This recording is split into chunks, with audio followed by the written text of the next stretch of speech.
नमस्कार दोस्तों, धार्मिक चमत्कार में आप सभी का स्वागत है। आज हम आपको बताएंगे संतोषी माता की व्रत कथा के बारे में। इस कथा को सुनने मात्र से माता की असीम कृपा प्राप्त होती है। शुक्रवार के दिन मां संतोषी का व्रत पूजन किया जाता है। इस पूजा के दौरान माता की आरती, पूजन तथा अंत में माता की कथा सुनी जाती है। आइए जानते हैं शुक्रवार के दिन की जाने वाली संतोषी माता की व्रत कथा के बारे में। संतोषी माता व्रत की पौराणिक कथा के अनुसार एक बुढ़िया थी। उसका एक ही पुत्र था। बुढ़िया पुत्र के विवाह के बाद बहू से घर के सारे काम करवाती, परंतु उसे ठीक से खाना नहीं देती थी। यह सब लड़का देखता पर माँ से कुछ भी नहीं कह पाता। बहू दिन भर काम में लगी रहती, उपले थापती, रोटी रसोई बनाती, बर्तन साफ करती, कपड़े धोती और इसी में उसका सारा समय बीत जाता। काफ़ी सोच विचार कर एक दिन लड़का माँ से बोला, माँ मैं परदेश जा रहा हूँ। माँ को बेटे की बात पसंद आ गई तथा उसे जाने की आज्ञा दे दी। इसके बाद वह अपनी पत्नी के पास जाकर बोला, मैं परदेश जा रहा हूँ, अपनी कुछ निशानी दे दो। बहू बोली, मेरे पास तो निशानी देने योग्य कुछ भी नहीं है। यह कहकर वह पति के चरणों में गिरकर रोने लगी। इससे पति के जूतों पर गोबर से सने हाथों से छाप बन गई। पुत्र के जाने के बाद सास के अत्याचार बढ़ते गए।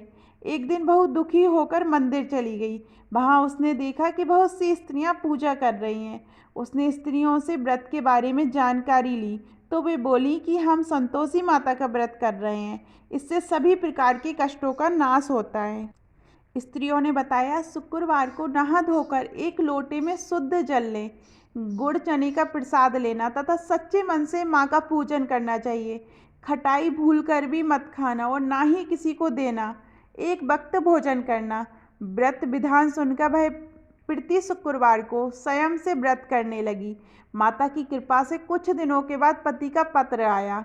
कुछ दिनों बाद पैसा भी आ गया। उसने प्रसन्न होकर मन से फिर व्रत किया तथा मंदिर में जा अन्य स्त्रियों से बोली, संतोषी माता की कृपा से हमें पति का पत्र तथा रुपया आया है।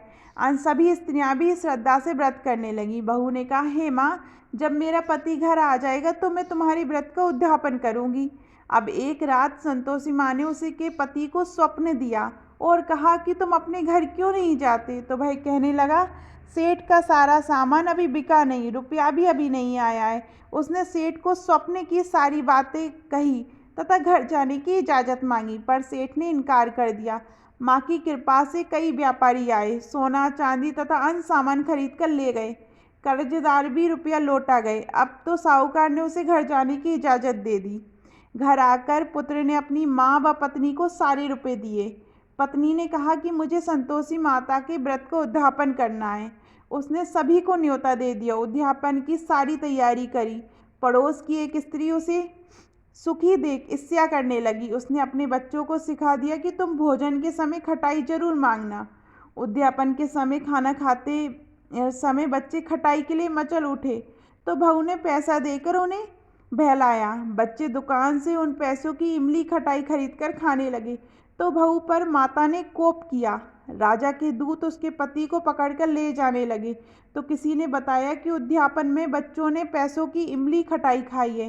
तो बहू ने पुनः व्रत के उद्यापन का संकल्प किया।